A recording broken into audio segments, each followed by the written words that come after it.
Hi, welcome back to Straight Line Persuasion Module 7. And here we're going to delve much deeper into the art of prospecting. And you're going to learn now how to apply tonality, a specific tonality, to each individual question. And based on the tonality, you'll get the actual intelligence that you're looking for. You see, you're going to find very quickly here that as powerful it is to identify your own why in your own mind, you're going to learn how to identify your client's why, which is what drives him at the higher level.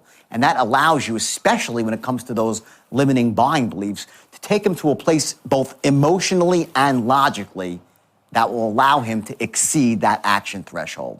Now, remember the art of prospecting here on this higher level. The most important thing is to write down, make up your own questions. I've given you sample scripts here with most of the basic questions, but I want you to customize them precisely for your industry. And there are some that won't make sense for you. If you might be a stockbroker or an insurance salesperson, or maybe you're just an internet marketer. Whatever you are here, make sure that you identify what questions work for you and then apply a specific tonality to each question.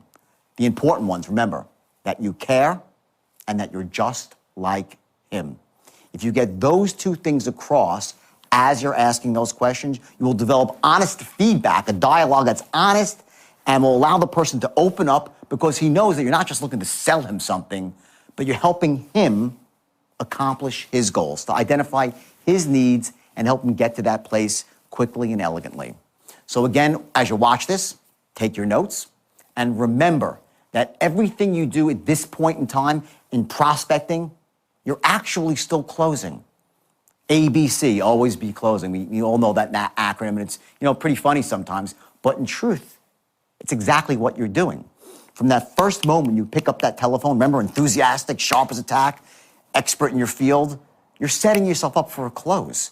You're closing him at that moment to listen to you further. So now as you delve deeper into prospecting with specific questions that are targeted to gather intelligence and to identify needs, again, you're closing him on giving you that information.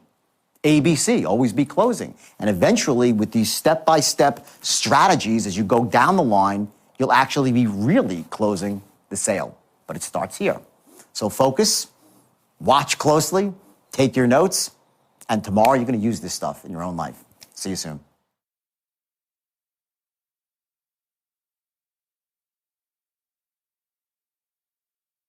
So what I want to do today is this. I want to start off and I want to start with prospecting.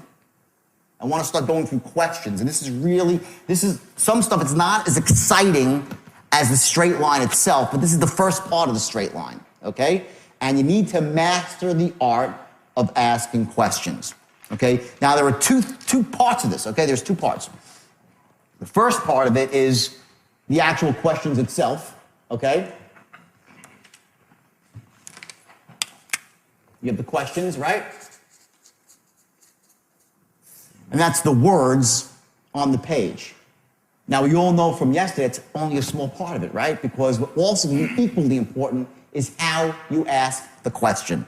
The tonality you use is going to make a huge difference, okay? Let's start with the questions themselves, okay?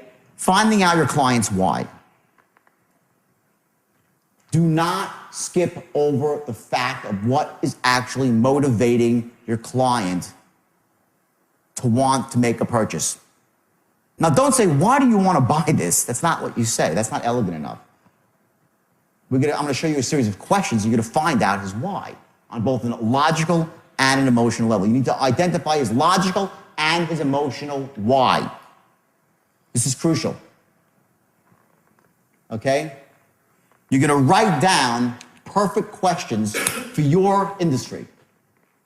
For your people, whatever. If you're a sales manager, you're going to write down the perfect questions for your specific industry, and I'm giving you tons of samples to pull from. I'm giving you all the samples. You're getting everything, okay?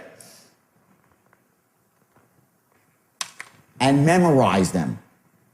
If you're on the phone, you have the script in front of you. Know your questions. Do not miss them. They're in a specific sequence for a reason. You're going to learn to go from the general to the specific. You get that?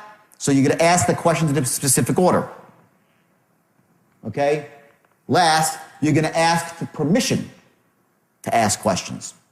You don't just interrogate somebody You know, the guy says, hey, you have 60 seconds. I would like to share news. You got a minute? Blah, blah, blah. He says, yeah, great. You say, blah, blah, blah, you know.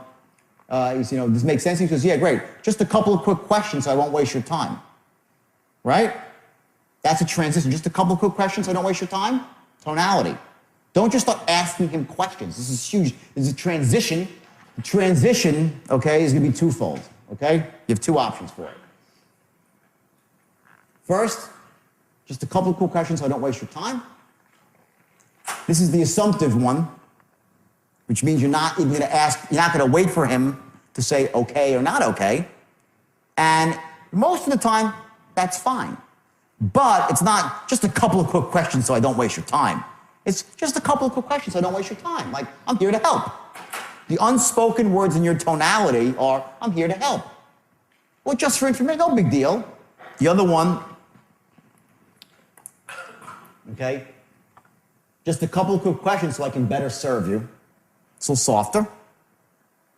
And if you add on, is that okay? It's probably not a good idea. Because it shows that you lack authority. Right? Let's write down the 3 cornerstones. Everything that we do when we're asking these questions, we're going to be looking to accomplish 3 things. What are they? Sharp as attack. Sharp as attack. What else?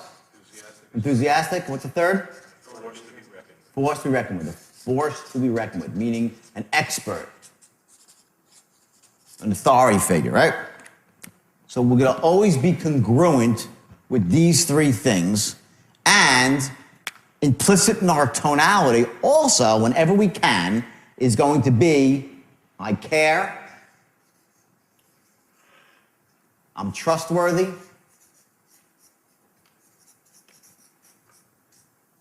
I have your best interest at heart,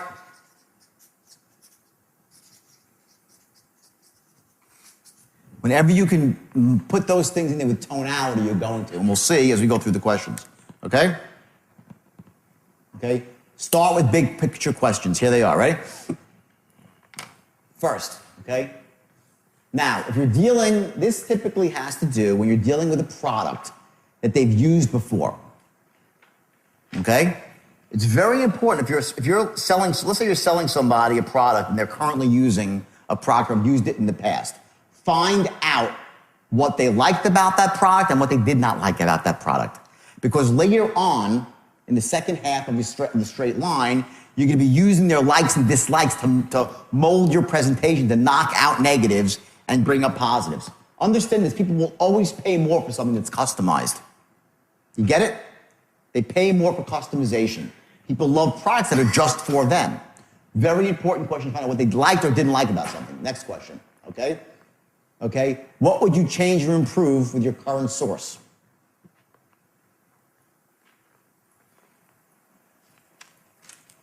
Now, again, this wouldn't, for someone that's doing loan model, credit repair, not going to really apply so much, this question. So again, you're going to choose the ones that suit your industry. But these are all the big picture questions, okay? Next. What's your biggest headache with?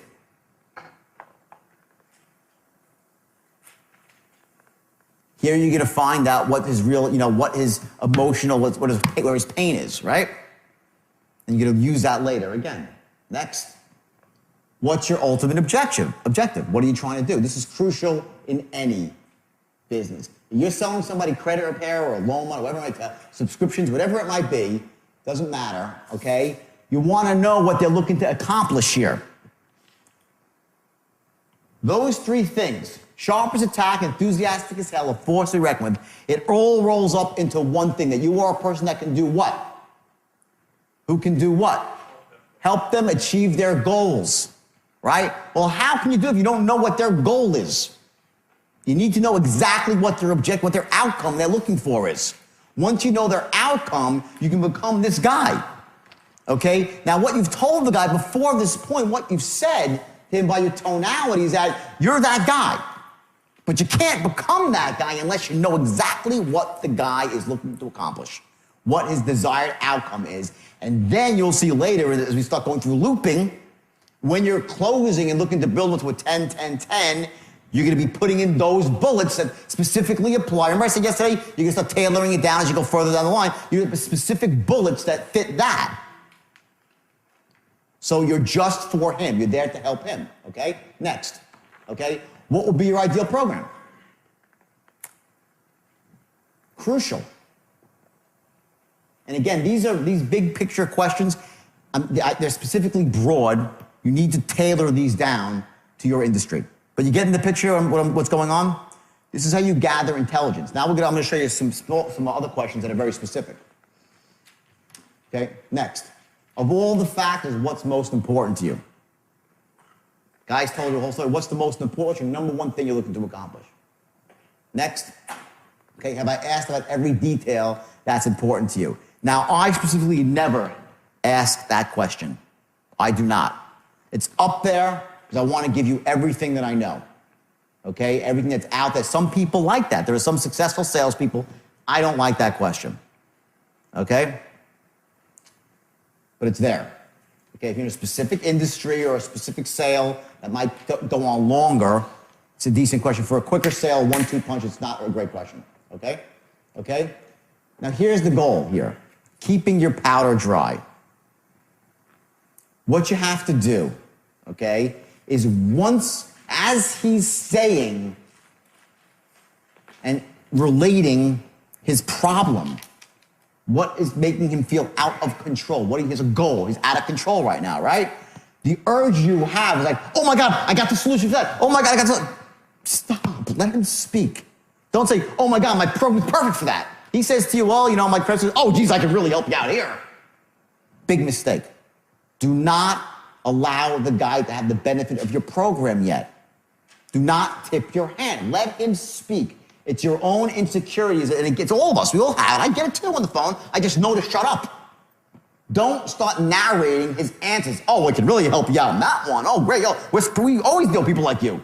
That comes later when he's ready to buy. What do you think, he's going to buy because you said that? No. All it's going to do is make him feel a little bit more relaxed, or this guy's so full of crap. You don't want the guy to feel so relaxed yet right now. You want him to really kind of feel his pain a little bit. Now, when I say feel his pain, okay, you know, there's two ways to do that. I'm not a big believer in, you know, make him feel so much pain to his action. Some of you weren't here. Like, there's two new faces here. I just want to explain something real quick. It's really important, okay? Is business with the action threshold, right? The action threshold, okay? What this is the point that he actually needs to get to buy. It's this point, and if he gets there and feels enough either pain or motivation, positive or negative, right? Either he's so pumped up and he loves it so much, he gets to this point and he buys, right? If he's below the action threshold, he will not buy. If he's above it, he's a buyer, right? The action threshold is made up of a couple of different things, okay? And one of them is his beliefs about buying. You can't crack someone's beliefs about buying while you're qualifying them. You just can't. You don't want to. It's not the right time yet. There's other things that need to be established, like number one, that your product is the best one on the market, that you're the best too, you're the best person for him, your company's ethical. This comes last. This comes last. What you're doing right now is identifying, write this down, identifying his emotional wants and his physical needs. That's what you're doing right now. That's all this is about. And you're developing massive rapport. And as I go through the questions, I'm going to give you specific questions next, and I'm going to show you exactly how you do it with tonality. So now let's move forward here, okay? So please don't, if you're a sales manager, don't let your people narrate while they're qualifying about how great your product is. It makes you look disingenuous, and it also doesn't do anything for you, okay? If it's you or the salesperson, just bite your lip and listen. 2 ears, 1 mouth. You should listen twice as much as you speak, especially in the beginning, okay? You'll have your chance to speak, and when you speak, every word will be directed, okay? But just not random words that come out of your mouth. Everything is measured, okay? Okay, let's see. Okay, now, while we're qualifying, rapport will be developed with tonality and body language, right? Okay? You start asking invasive questions. Now we get specific, right? Let's get to specific questions, okay? Okay? Each question has its own tonality, okay? This is the first one. We were dealing with a trading system yesterday, right? So if this is the question here, right?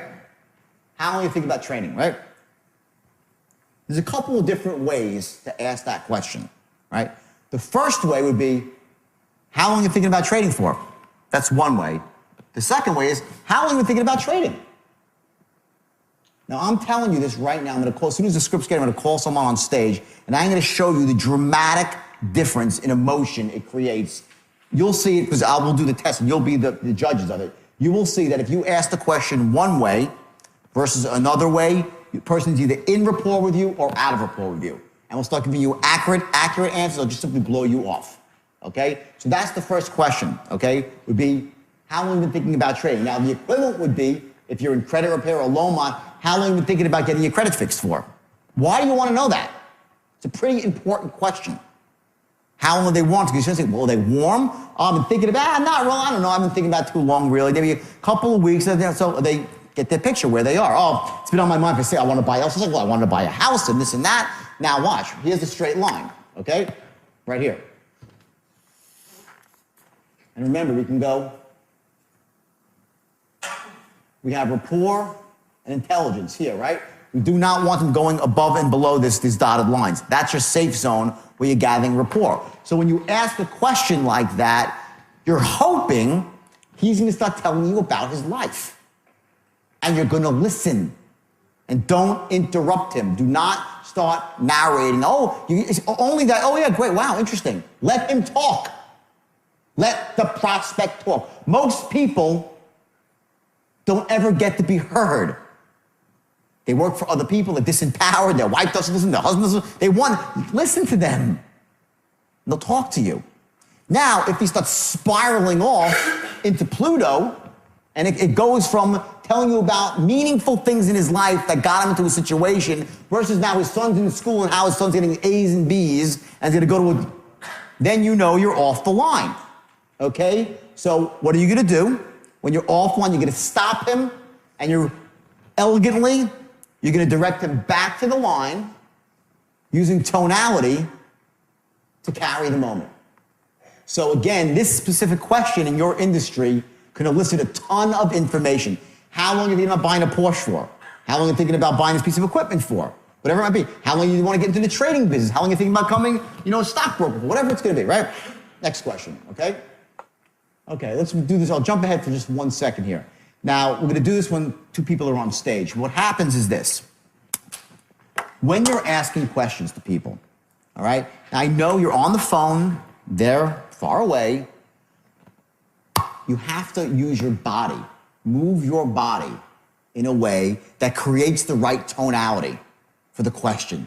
If you're having trouble creating a specific tonality, what you're going to find is if you move your body a certain way, either you narrow your eyes, okay, drop your head, okay, tap your hand like this, okay, sit down and crouch forward. When I'm on the phone pitching, typically if I'm trying to close somebody, I am sitting down. This is me, just me, okay? I'm sitting down, leaned over with my weight forward, almost jumping out of my chair. I'm not really, my weight's not in the chair. My elbows are on the desk. I'm leaning, I'm looking at my script. Now, I wrote the script. I'm looking at the script still, just for a guide, okay? And I'm here, and I'm forward, I'm like this, and I'm banging my hand with certainty. That's me. Some people will pace around. They'll pace around like this. They'll start walking back and forth, and they'll say, right, a lot of people do that. No, none is right, and none is wrong. It's whatever works for you. So what we're going to do later, after we do these questions, we're going to do an exercise. You're going to find your gestures. Because you need to set anchors, it's called setting anchors for your gestures. I want you to know that when you need to trigger a specific tonality, you can do it with your body. Very, very powerful. As you're asking questions to people, remember, the most important thing when you're asking questions is that they have to know that you care. So when it starts to get to money questions, the specific questions like, how much money do you have in the stock market? Or, how much do you owe on your mortgage right now? How far are you behind on your credit cards? Whatever the questions are, okay? It can't be, how far are you behind on your credit cards right now? What do you have in the market? Like the Grand Inquisitor, you get that? That tonality is death when you're qualifying people. It's absolute death. You lose it right there and you're done. I've seen more salespeople lose sales at this point here of the script, right? When they're asking questions and they're out of rapport, okay? If you're saying to somebody, how much you have in the market. It's like, how much you have in the market? Just a ballpark. Just a ballpark. Everything, just a ballpark. Minimize it.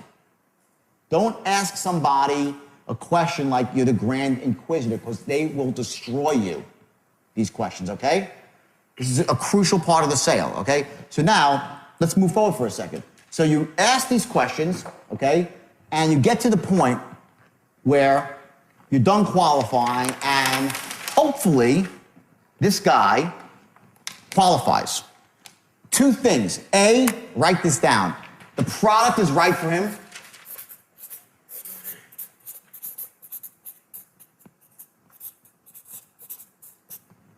Number one. Number two, he can afford it.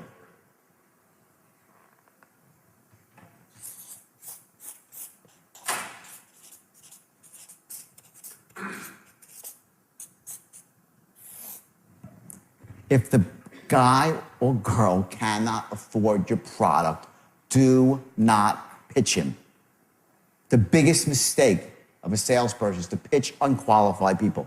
A, huge waste of time, and B, you get bad intelligence on how you're performing. You'll pitch 10 people without money, and you'll say, I can't sell. I'll tell you a story. I went to the United Kingdom on a speaking tour, right? And I'm a good closer. I close. When I go to a room, I close people. I went to the United Kingdom, and I got into a couple of different rooms, and I couldn't close a door. I couldn't sell one person in the room. I found out after the fact that they were all unemployed. And no one had money. It was a promoter, was an idiot, okay? He put people in a room, it was free. I never do free speeches ever. I learned a lesson. But I sat there for that was a blip of like 4 days, and I'm scratching. I'm going through my pitch. What's wrong with my pitch? I don't get this. I'm looking, my offer not good enough? Am I not getting enough values? My close week? They didn't have money. So I'm banging my head against the wall.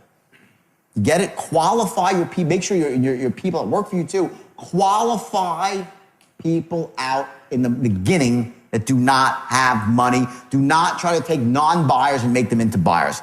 Huge mistake, okay? Also, that the product is right for them, okay?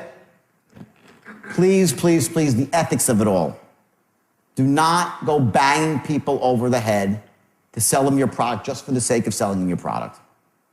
Using the straight line. You could do that. When you get into these loops, and we'll do this in a couple hours, the loops, people are going to buy from you whether they need it or not. Because you could convince them for a moment, but you'll burn in hell afterwards. So again, these two things you don't go forward. But once you get to the point where you're done qualifying, okay, here's your transition. Your transition is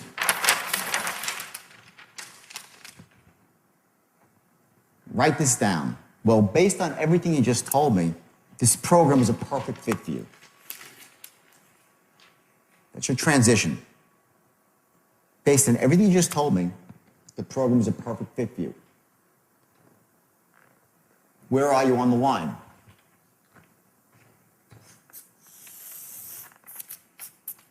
You're here, right? About right there. Now, here's the beauty of the system, the straight line. Watch. All this stuff happened, right? You're going to make 100 calls, and you're going to have 100 conversations that'll be different. But every single time, you're going to end up at the same spot, which is right here, saying the same words. Well, based on everything you just told me, the program seems like a perfect fit for you. You always end up in the same spot. So this is an anchor for you. In other words, your anchor point is when you say the first word is, hi, is John there? That's anchor number one, okay? Anchor number two is right here. Well, based on everything you just said, it seems like a perfect fit for you. And that's your transition into your presentation. Now, will you say that if it's not true? If it's not a perfect, will you say that? No, right? You're going to eliminate the guy right there. You're not going to pitch a guy and bang him over the head. So I don't want this to be like, it's generically unethical where, based on everything, even though you're a grandma, 85 years old, it still makes perfect sense for you. That's not what I mean. What I mean is you're going to get the people who it makes sense for, and that is your line. It's the same way every single time. You have all these questions that were asked with this precise tonality, okay? And you get to this point right here, bam, and you're perfectly on the line. Doesn't matter what happened up to this point. Other than that, you gathered your intelligence and you have your rapport, okay? Now you go into your main body of your presentation, okay, which is going to be short, no more than a page, and I have it written out for you. And I made the presentation in a way that you can put your own stuff in there. It's like a modelable, okay?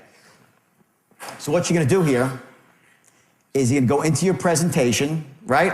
You're going to ask for your first order right about here, first time.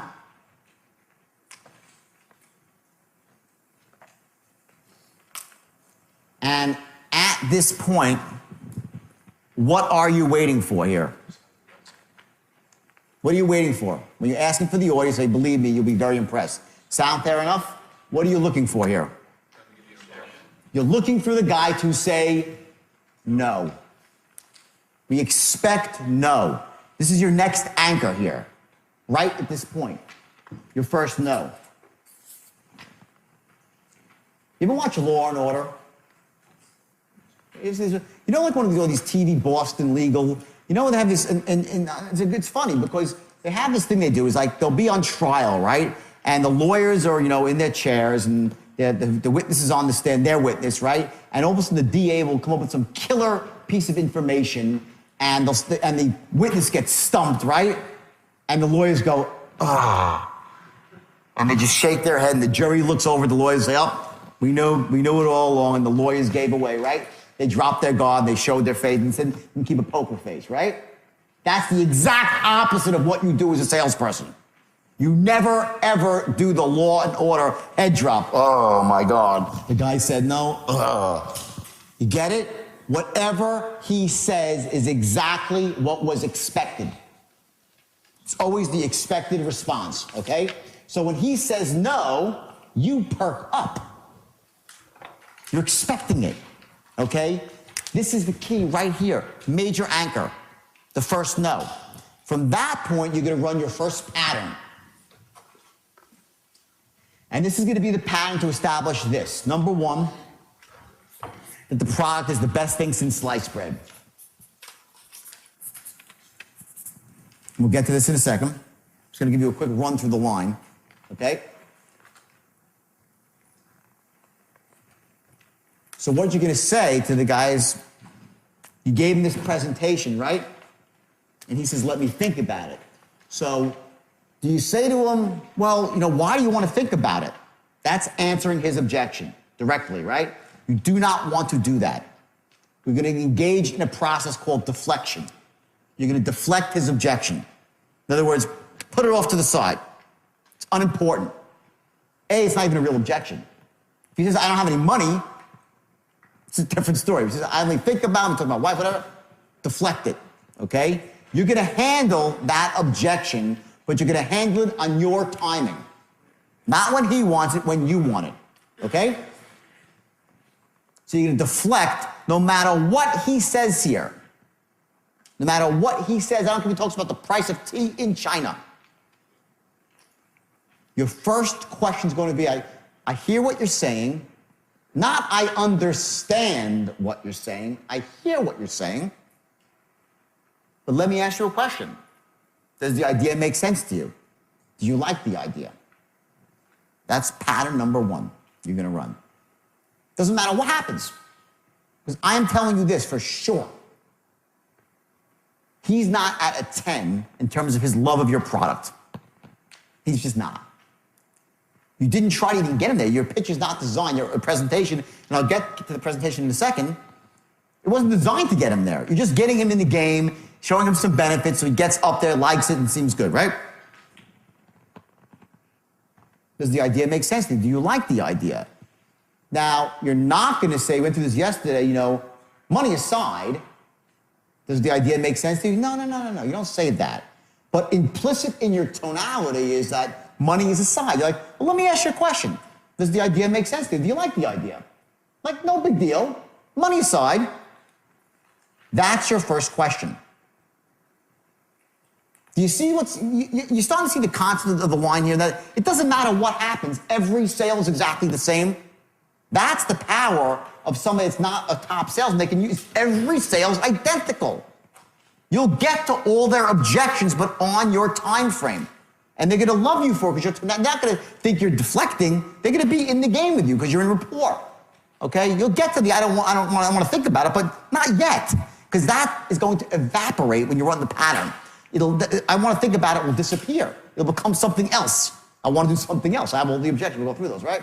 So you run the first pattern, okay? And you say, does the idea make sense to you? Do you like the idea? He goes, yeah, it sounds good. Is that good enough? Yes or no? Not in the least. Someone says, yeah, if you say something, does the idea make sense to you? Do you like the idea? 90% of the time, I say, yeah, it sounds good. So the salesman says, great. Now, if I've been doing business with you for you cannot move forward on the line. Watch. Every time you move forward, there's 3 ways for it to go. The guy could say an enthusiastic yes, which brings you forward on the line, right? An enthusiastic answer. Yeah, great, absolutely. Let me ask you a question. Do you like the idea? Oh my God, yeah, it's the greatest thing ever. I'll move forward. I'll say, exactly, it really is an amazing program. Move forward. But that happens like maybe 8 to 10% of the time, where someone will be that enthusiastic about your product on the first go-round. If that's the case, he's done a lot of research and he knows that it's far and few between, okay? Mostly, they'll say, yeah, it sounds good. I'll say exactly. And let me say this, and this is the key words here. The true beauty of the program, this is your power words. The true beauty of the program, that's the beginning of almost every loop. And the reason it's called a loop is watch what happens. You already made a presentation, right? Now you're past that. You asked for the order. He says, let me think about it.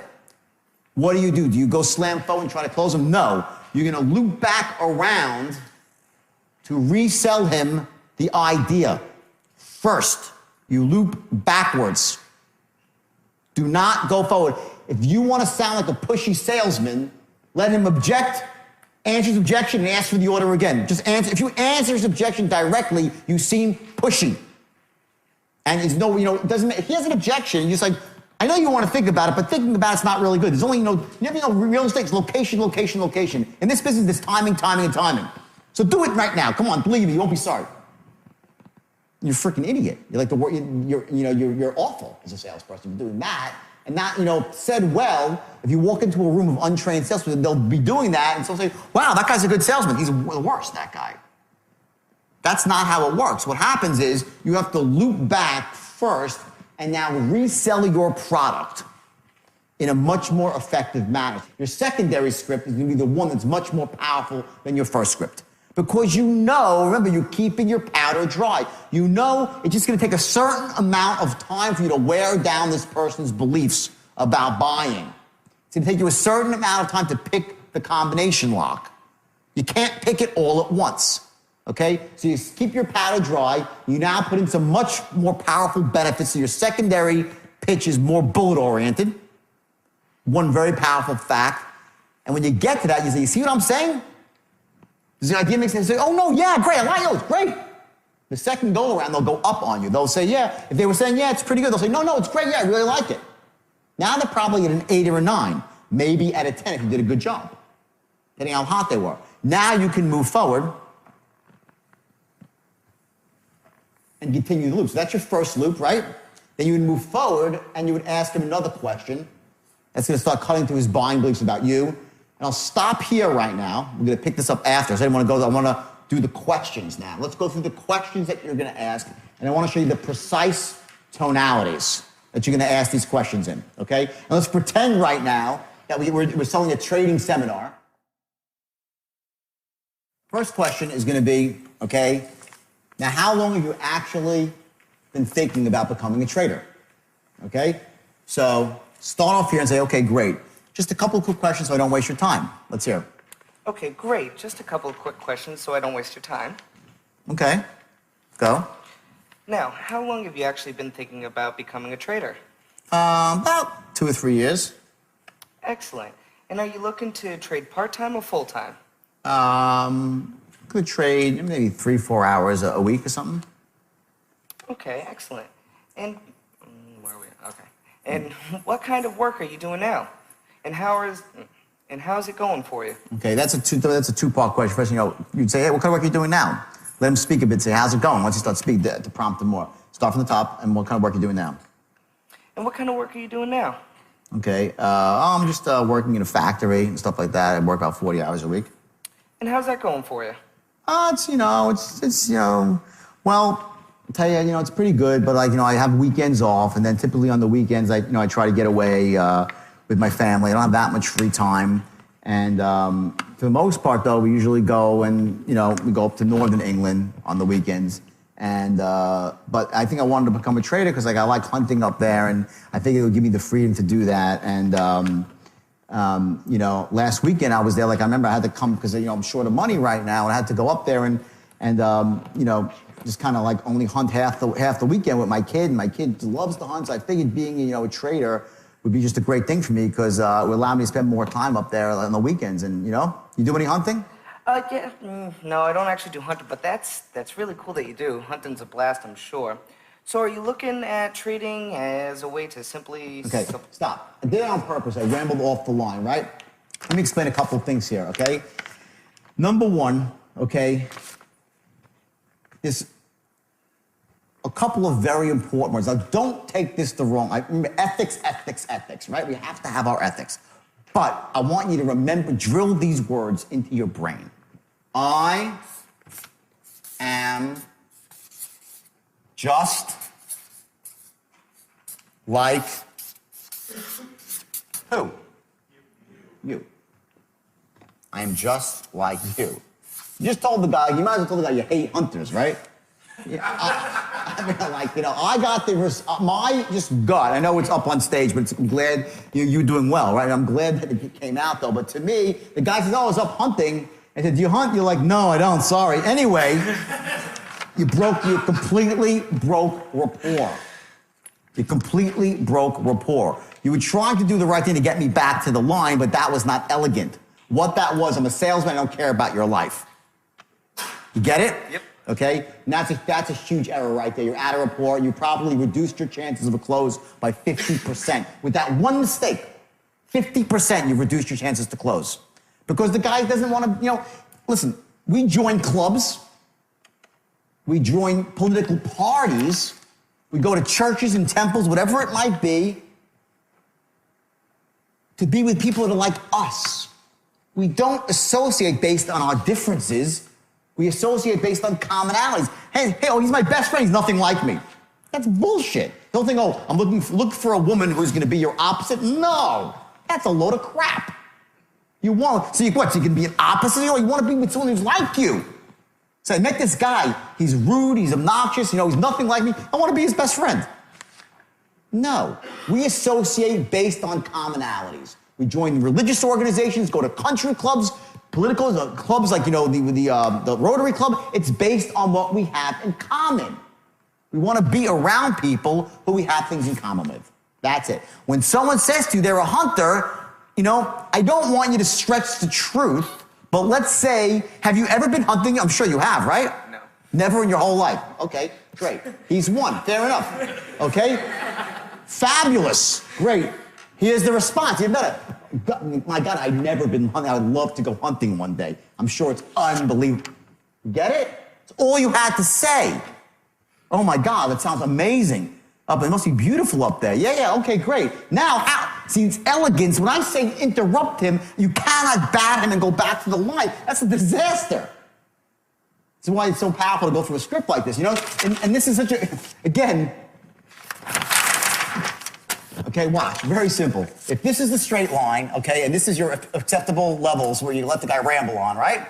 And he starts to go up here, and I went off to the countryside. You let me speak, I spiraled, right? It can't just be, I'm not interested in hunting, I go down to the line. You're done, okay? What it's gonna be is sort of the zone here. You're like, oh, wow, my God, I'm just like you. Or even better now, I wish I could be just like you. Wow, lucky you to have that. Man, amazing. Woo, great. Now, you can't say it. Ooh, great. Ooh, boy, you're like an idiot. But your tonality says it. Because I would say, wow, that's amazing. I've never been hunting. I'd love to go hunting. I have tons of friends that are hunters. It's totally cool. Anyway, now, boom. Apples and oranges in how you close a sale. You're in complete rapport with this guy. He's like, oh, wow, what a nice guy. He's like, you're interested in my life. You get it? Mm-hmm. Everyone get that? Okay. Never fall out of rapport with a question. Let's go to the next question. So are you looking at trading as a way to simply supplement your current income, or is it something that you're transitioning to full-time after you start making tons of money with it? Okay. Decent. Now, I want you to notice something here, okay? Look at the words here. After you start making tons of money with it, right? Okay, that's called a future pace. Just put an underline there. When you're writing your presentations for yourselves and your companies, right? In your script, you want to always have these things once you start making money. After you start making money, like the rest of my clients, all these future paces in there, okay? So what I want you to do here now, okay, is I want you to get a little bit more elegant. So you're looking at trade as a way to simply supplement your income, or is it something you'll transition into full-time after you start making money with it? In other words, it has to be, the future pace has to be said in a way. It can't be once you start making money with it. It's like once you start making money with it, like the rest of my clients have. And you can't say the rest of my clients have. A, because it's probably not true. You're not going to lie on the telephone. But by your tonality, when you say this line, you want to trigger the emotion, okay? Like it's a virtual guarantee without ever saying it's if it's a guarantee, if what you're selling is a guarantee to it, then say it. But if it's not, don't say it, okay? So try it again, okay? So are you looking at trading as a way to simply supplement your current income? Or is it something that you'll transition to full time after you start making money with it? Well, I'm just going to do it full time, part time. Are you currently invested in the market right now? Stop. Important point here, okay? Remember, now I know this is a little bit awkward right now, but remember I said in the beginning that I was looking to trade 4 hours a day? Okay, right? So I answered this question already. So very often you have these questions and you're going to find that sometimes the guy is, when he's offering up the information, giving you the intelligence that you need, what's happening is you're going to be able to jump ahead to some of the questions and they're answered. So make sure now when, again, this is the first time you're ever looking at this, all right? But know your questions well enough that you can tailor them so you're not sounding like a fool. Because what I would say is, I just told you I'm looking to trade 3-4 hours a week, right? So that's what I would say if I was on the phone. It would seem something is very odd. They go, oh, I get it. The guy's reading from the script. That's what it would sound like, okay? You have to master the art of reading from a script without sounding like you're reading from a script. Without sounding like you're reading from a script. If you're reading from the script, you're done. They will not buy from you, okay? So, let's go here. Now, are you currently invested in the market right now? Any stocks, bonds, mutual funds? Go, let's hear it. Are you currently invested in the market right now? Any stocks, bonds, mutual funds? Okay, good. It's good tonality by the way, because what he's doing is he's making it a no big deal. Just for informational purposes. You currently invested in the market right now? Any stocks, bonds, mutual funds? No. Are you in the market right now? Any stocks, bonds, mutual funds? That would be the wrong tonality. You get it? This has got to be it's very important at this point that when you're asking him money questions, qualifying someone for money, you have a very much of a no big deal tone. Okay? Now let's switch to you. Big Dino. All right? Let's start with, okay, are you currently invested in the market right now? Let's hear it. Are you currently invested in the market right now? Any stocks, bonds, or mutual funds? Yeah, I got a few. I got maybe $4,000 or $5,000 in the market, a couple of different stocks. That's awesome. Just for suitability purposes, how would you say your current financial situation is right now? Okay, now here's the problem. Here's the thing is that he said just for suitability purposes, how would you say your picture is right now? That's the tone of the inquisitor, okay? The better tonality is this, right? And just for suitability purposes, what did I just do? What did you see me do? I pushed my hands out. I do it automatically as an anchor for myself, okay? When you ask, this is the most invasive question you can ask somebody, how much money you got? You get this one? You ask this one the wrong way, you're out of rapport. You are out of rapport. Then you got to get back into rapport. When you ask a question like this, it's, just for suitability, I hate to have to ask you this. It's just for suitability purposes. No big deal. You know, how would you say your current financial situation is right now? I hate to ask you. Now, you're not going to say I hate to ask you. You're like, just for suitability purposes, because I'm a nice guy, and I would never do anything that's unsuitable for you. That's the psychology that's going on right here. You must ask this question with the hands out, just for suitability purposes. Now, that's for me. Hey, it could be your different gesture for you, okay? So try it again now. Just for suitability purposes. Now, just for suitability purposes, how would you say your current financial situation is right now? Okay, keep going. Are you in good shape now, or are you struggling with it? Okay. Try to be a little bit more empathetic here. Watch the tone. Ready? Say what sounds better, everybody. Right? Watch. Okay, ready? Okay. Just for suitability purposes, you know, how would you say your current financial picture is right now? You in good shape or are you struggling a bit? Now, stop. Before you even go, when I said struggling a bit, what happened to what did you hear in my tone? A little empathy, right? I said you're struggling a bit. Not like you're struggling a bit, huh? Are you struggling? You're in good shape now or are you struggling a bit? And look at my face. I took my face, I make my face look sadder. Are you struggling a bit? I'm pretending they're in front of me. If someone was in front of you, are you struggling a bit, huh? If they were face to face, would you smile? What would you say? What would you do? Show me what would you say if you're struggling? How would you do it? Show me. In front of me. If you tell me, are you struggling a bit? How would you do it? Are you struggling a bit? You see the face? Okay? Before, on the phone, you were like, are you struggling a bit? You didn't have the face because your face was not the right, your physiology was incorrect. You didn't create the correct tone out of it. They can see you despite the fact that you're on the phone. They have a mental image of you that they get from your tonality and they're matching it. Listen, the brain is so powerful. They've seen 100 people ask questions or say things like that before, and they match up a tonality to what they've seen before. They create a pattern. They generalize. So if Dino's tone is wrong, they see a snickering guy. You know, if you say it to him, they say, he doesn't feel bad for me. He doesn't what? Bingo. Huge thing. I care. In fact, this deserves its own sheet here. So far, in the last few seconds, we've seen two things that are hugely important. Number one, I am just like who? You. And I care. Do you see I can't write English? It's the craziest thing. I care. I can't, I'll say it again. I cannot overestimate the importance of establishing these two things while you're qualifying.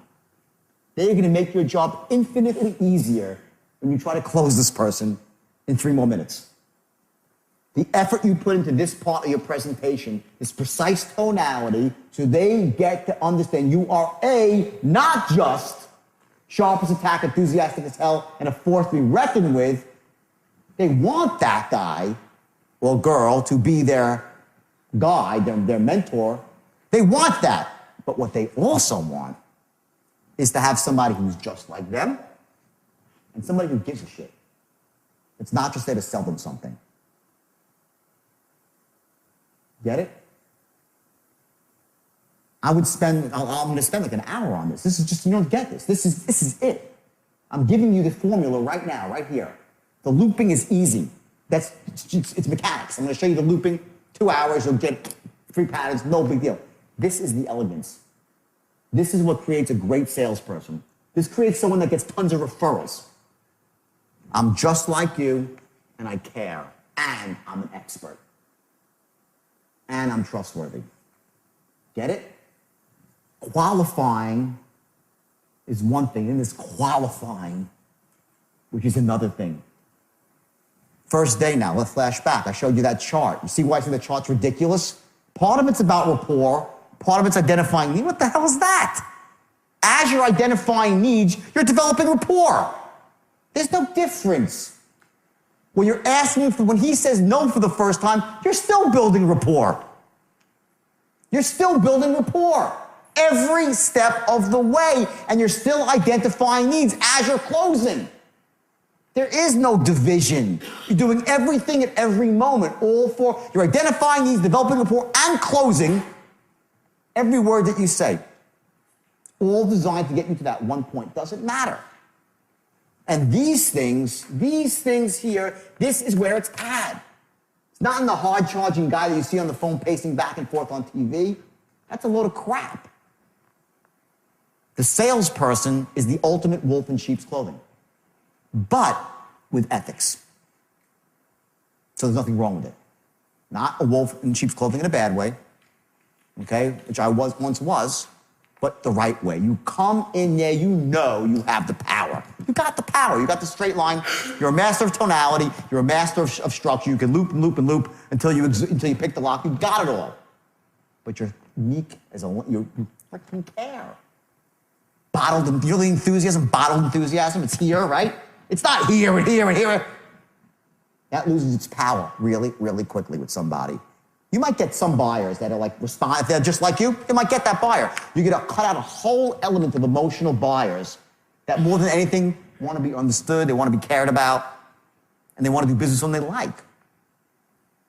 Imagine this is a pie chart. There's 100 buyers, right? And you're a great closer, but you lack the ability to create a certain emotion in a certain group of people. You lack one skill. So all that means is you're going to close a few less people. Your percentage goes down. That's the way it is. There's a reason why some people close at the highest level. It's because they don't lack the skill sets. It's skill. It's skill. It's not accident. And the greatest skill of all is what? Hard work. Number of calls you make. But when it gets past that point, it's all about these nuances, the fine ones, and these two, I'm sticking on it for all. These two, when you're qualifying, and even when he's objecting, everything will always say, even when you're at odds with the guy, right? When I said, as I said yesterday, we'll go through this again later, I said, tell me you don't like my product, and I will respectfully argue with you why you're wrong. I'll educate you why you're wrong, right? While I'm educating you, I'm also going to be telling you these two things. They're not mutually exclusive. You never buck heads with somebody on the phone or in person trying to tell them they're wrong and you're right. It's not about that. You educate. Why? Because you care. And you know your product is the best and you know it's in their best interest. And that's when this tonality, we'll go through a different tonality later, where you're as smooth as silk and say, sir, please don't misconstrue my enthusiasm for pressure. It's a great line. It's the last thing I want to do.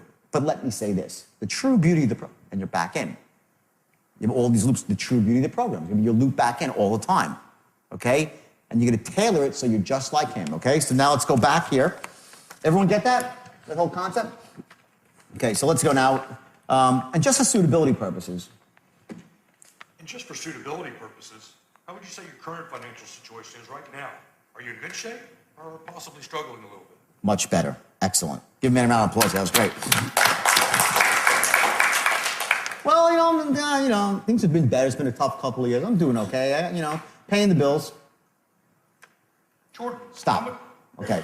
Now, every time, listen to me, when he says something you have to respond back to me, okay? You have to mirror me, okay? So I said to you, I'm paying the bills, okay? Here is a time when matching and mirroring is crucial, okay? You talk about pacing and leading, right? Matching and mirroring, okay? I say to you, okay, how about this?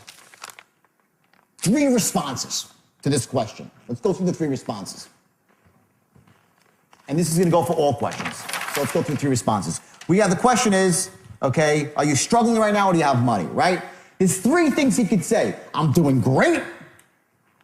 Things are great. Things are so-so, okay, right? So-so. Or things suck. So, based on the response he gives us, what do we give him back? Well, we got to mirror him back. If he says things really suck, okay, great, perfect, a victim now. You're not going to come back. And as silly as that sounds, by the way, salespeople do it all the time. Because they're locked in, okay, great, they think, okay, great, they can robot, okay, great, okay, great. There's all these okay, greats that are here in the script, but they're reflection points for you to reflect back to the customer some emotion that matches his, or if you're pacing and looking to elevate him a bit, you use that to elevate his state. Everyone follow that concept? You elevate their state by your tonality, right? So these transition words where you're mirroring back to the guy, they're there for a reason. So he says it sucks. Oh man, my finances are a suck. Okay, great then, perfect now. Great guy for credit repair, okay? If he says so-so, I'm doing okay. Okay, great, I'm glad you're not broke. No, you're not gonna say it either, right? You're gonna come back with sort of a so-so, okay, but a little bit above. Like, things could always be worse. So what are you trying to say? What are you trying to say there? Just like you. I care. In other words, if someone says to you things are if someone says to you things are not really good right now, okay?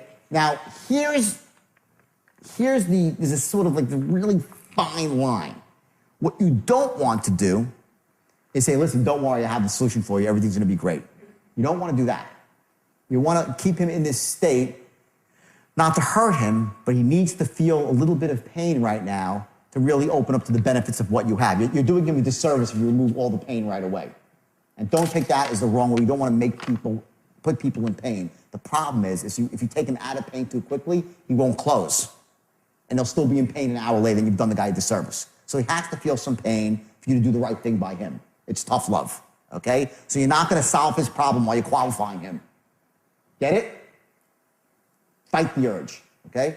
So the guy says to me, man, if it's not good, and, I'm behind on my bills, about to get foreclosed on. Okay, great. I'm in loan mods. No, you don't have to say that, right? You'll say, oh man, that's just awful. Well, that kind of sounds a little bit disingenuous. So what you want to do is say, I totally understand. That's exactly why I called you. Tonality, I totally understand. That's exactly, not I totally understand, that's exactly, I totally understand, that's exactly why I called you. It's exactly why I called you. Isn't this great? We made a match.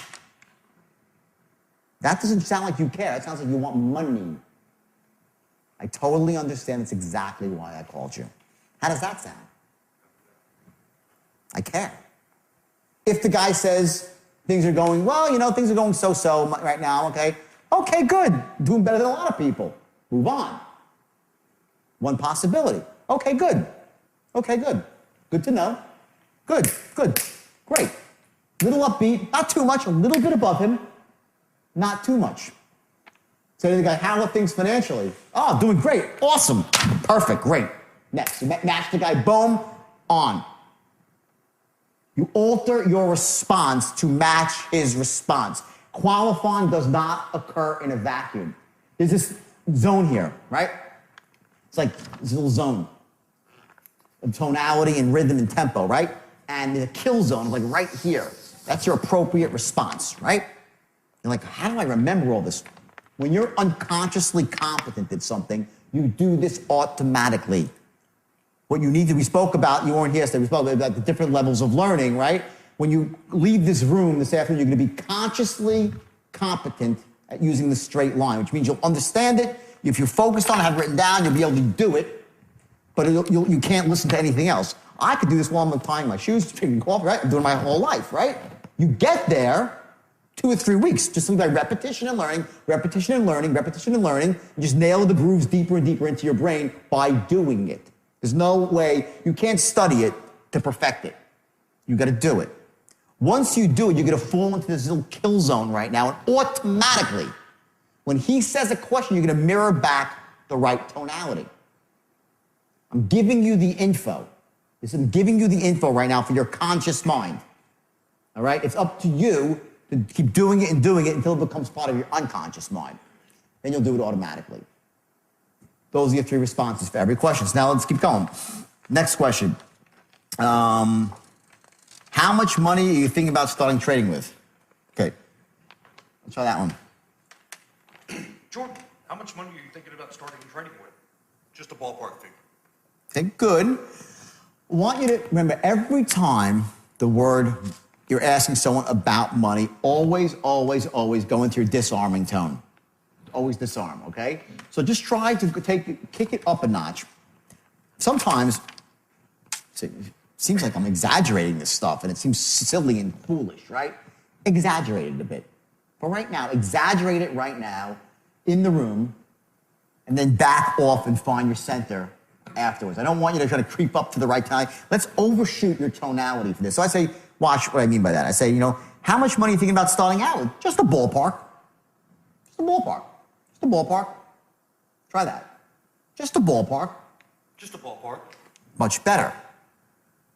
Listen, is he going to buy because he says just a... No. Okay? But we're going to use the same tonality about 20 more times when he's closing. Because when you start asking people to make decisions, it's the disarming tone that you use. Just a ballpark, no big deal. Okay? Getting started is simple. Question of your names and basic information, and believe me, if you do even half as good as the rest of the people in this program, you're going to be very, very impressed. Sound fair enough? That's a tonal closing pattern, okay, which goes down to a very, very impressed. Sound fair enough? Reasonable man. Just two reasonable guys. All these tonalities are going to flow through to the script, okay? Let's go to the next one here. Okay, and this is the utter one, the most invasive question of all, is how much are you liquid for right now? And are you looking for that right now? Okay, great. This is specific. Okay, now this is specific to the trading industry. So it might apply to your industry, it might not. But what this is really saying is not can you get your hands on the money, but people say, yeah, I got $20,000 and then they're going to go borrow from their grandma, okay? I don't know if that applies to your industry, but if it does, see, and here's the point, what I want you to learn from this, is when you go back to your job and you're selling or you're managing other people, think through, you go find out what your outcome is before you start writing your qualifying questions. You got to understand what exactly you're looking to accomplish when you're qualifying, besides all the rapport stuff. I'm talking what you need, the info you need to know, right? In this particular industry, what they were finding is that people would say, oh yeah, I got money, and they'd say, okay, I got to go now find them. I got to borrow the money from my mom all the time. Like I got to go raise it, I got to find it. That's what was going on. So you added a qualifying question on to the end. Let's just say you're in a specific situation, okay, when it's one of those things where 90% of the time, okay, they have to make the decision with their wife. I would qualify that out in the beginning if it was that sort of decision. Do you need to have someone, do you make this decision alone, or is there somebody else you need to make the decision with? If that's, you kill them in a vacuum. Find out what your core objections are and start qualifying out for them to save your salesman time, to save yourself time. Balance that, though, with not over-qualifying, so you're only looking for the perfect cherry pick. There's a zone in there that you have to be comfortable in. But if there's something that's really killing you every single sale, it always comes down to the same thing, okay, you try to qualify out for it. That's why we added in another question. Are you currently looking for the money? You got to raise it, okay? So let me hear that one, the time for that. Are you liquid for it right now, or do you have to raise the money? Okay. Well, do you have to raise the money? Yeah. I'm on to your game. That's not quite the right tonality. But a good shot, though. So what is the right tonality? Let's go through the right tonality. Would be more like, you look for that right now, or do you have to raise the money? No big deal. You have to raise it. Just want to know. I'm interested. No, tell me. You have to raise it. Because I can help you. That's the tone. You have to raise it. Some of my clients do. Just be honest with me. Let's get on the same page, pal. Casualness. We buy, all things being equal, we would buy from friends and family, right? So be perceived as a friend. Who cares? Try it again. Are you currently liquid for that right now, or do you have to raise the money? 1,000 times better. Apples and oranges. Give them a round of applause. It was great. Okay? And I say, oh, no, I have the money right now. Okay, and here's the transition. Well, great. Let me say this. Based on everything you've just told me, the Forex program is definitely a perfect fit for you.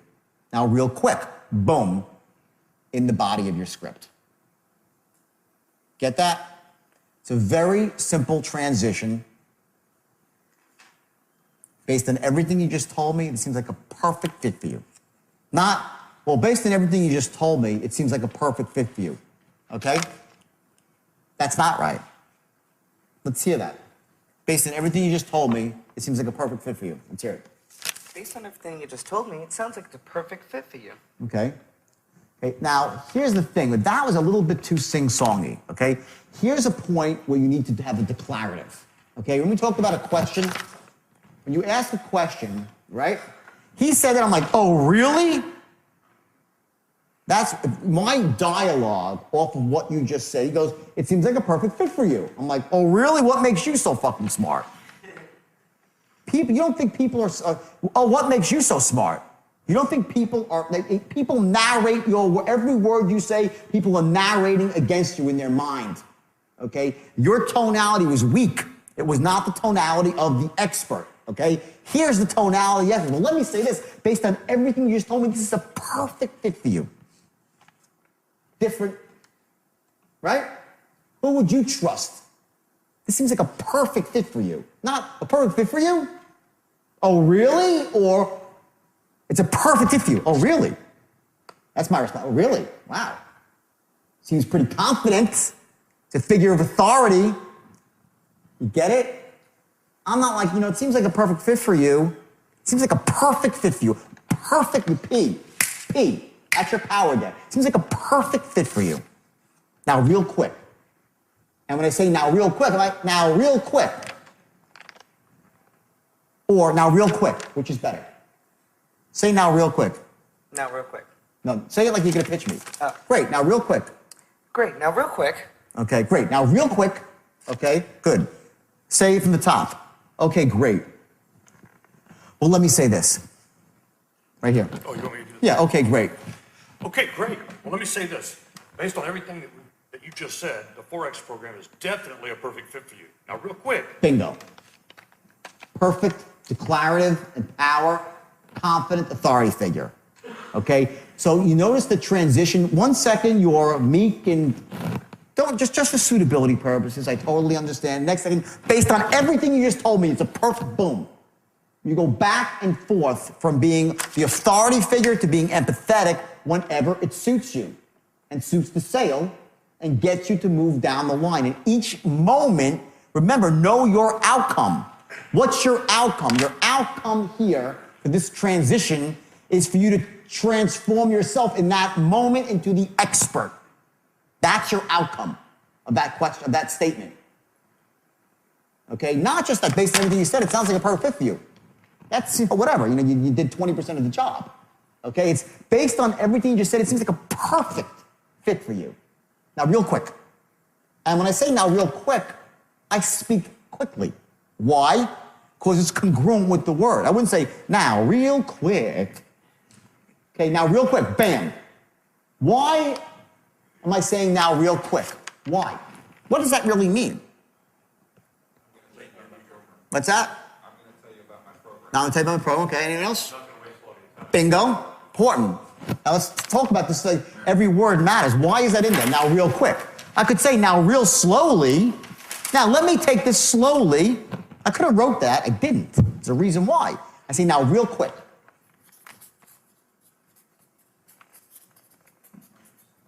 Okay, number one, he brought it up. Time is money, right? Whose time? His and damn straight. I'm a top producer. I'm going to tell you about the lady of the car, the savage car saleswoman from BMW. This woman, when I walk in there, her time is money. She's going to sell me a car, make me feel great for 4 minutes, and I'm out the door with a car. If she said, oh, sit down, honey, have a coffee with me. I'm like, well, Nate is not selling too many cars these days now, is she? She's probably real desperate to sell me one. Okay, now you don't say all that, but it's a building block. That like little bit, now real quick, okay, and what it's also saying is that it's not going to take me very long to show you the benefits here. This is a very simple process. Now real quick, let me tell you how great the program is. Not like now real slow, now get out your pen and paper for some massive calculation to see the benefits. This is so freaking obvious Now, let me just tell you why this is so amazing. Now, you didn't say now, real quick, let me tell you why this is the best burger on planet Earth. You're not saying that. Say, now, real quick, boom, and you're into the body of your script. Okay? If you've done this right now, so here's now look at the transition. Remember I said in the first 4 seconds, you establish what? Sharp as a tack, enthusiastic as hell, and a force to be reckoned with. That's the first 4 seconds. Then I said there's other points now that come after. What were they? Likability, that you care, you're just like them, right? Trustworthy, and we're not even into the presentation yet. That's qualifying. That's the straight line. Before you even say the first word about your script, you're already in, you got half the job done. And from this point forward, it only gets better. In other words, if you think that was oh my God, forget that. The tonality goes 1,000-fold more important now. Now in the script, and not so much, by the way, in the script, that's somewhat in the script, but when you start to go into the actual, when he says no, the sale starts, right? That's when the sale starts. When he says no, at that point, your tonality is everything. What you've done is laid the foundation, and you've done what more than anything? You have not what? Blown it. You haven't blown it. Okay? You've laid the foundation for a great presentation. You're in rapport with the person. You know all the intelligence about them. So on the back end of the sale now, when you get to this point in the straight line here, and you're looping and picking the lock, all that stuff that came out in the beginning, your own business, you go back to your business, you have all the questions I'm going to give you, the big picture questions, more specific questions. You can have all the intelligence you need to create the logical case, the emotional case, you know what his wants are, so you can pick the lock, 3 turns to the right, 2 turns left, and you keep looping and looping until the safe opens and he buys. That's what's just happened here. Don't ever, ever, ever rush past the qualifying section of the script. That's the key. If you qualify correctly and create the right image about yourself, closing gets much easier. So now it's time to master the art of reading from a script without sounding like you're reading from a script. If you sound like you're reading from a script, you're done. So you have to master this art, which is about tonality and pacing. So you sound natural while you're getting across some very powerful unconscious triggers for your prospect to give you the information that you need and to maintain that tight lock on rapport so he knows that you care and he knows that you share commonalities. Remember that we don't join clubs, we don't become members of institutions that people are different from us in. We always gravitate towards people who are just like us. When your client feels that, not up here, but here, you have a very, very easy time of influencing him or her. Important here on the action side of the equation is that in order to get to that point where you don't sound like you're reading from a script, guess what it takes more than anything? It's practice. And they say repetition's the mother of all learning, mother of skill. It's true. And there's, some amount of time you have to dedicate with this to really getting to the point where you sound good. And I just say, you sound good. You sound natural, you sound effective, not like a salesperson. The last thing you want to sound as some guy who's selling Ginsu knives on TV, right? That's a different thing here. That's not what we're learning. We're learning elegance, we're learning class, we're learning how to influence and persuade without being some hard-selling influencer. And some of you might be, hard-selling types, and that's cool too. There's nothing wrong with that, but remember, you want to balance the hard-selling out with integrity and making sure that you're selling something that they really need, not just for your own purposes to make a commission. And, I say that from experience because, I have used the straight line. Listen, it's so powerful and so effective that you can get people to buy things they shouldn't buy and to make decisions they shouldn't make. And if you use it for that, shame on you. You're taking something that's wonderful and beautiful and corrupting it. I made that mistake once in my life, and I promised myself that I would never make it again. So I want you to focus now. I want you to take 2 specific actions right now. One of them should be simply looking in the mirror and reading the script so it sounds natural. And the second is tomorrow when you go to your work or to your job, whatever it might be, I want you to use what you just learned at least twice. Not once, but twice. And I want you to make sure that you focus on the specific tonalities to move the sale forward along the straight line, to move the influence along the straight line, to move the negotiation along the straight line. Remember, on some level, everything in life is a negotiation. We all have different wants, we have different desires, but underneath that, we all share the same needs. So the idea is to figure out how someone really interprets those needs, how do they meet those needs, and you fill those needs elegantly and with class. And by the way, remember to write down your specific questions, the ones that are tailored precisely, specifically to your industry. Because ultimately, if you ask people the right questions, you get the right responses back, the intelligence that you need, and it makes it much, much easier to close on the back end. See you soon.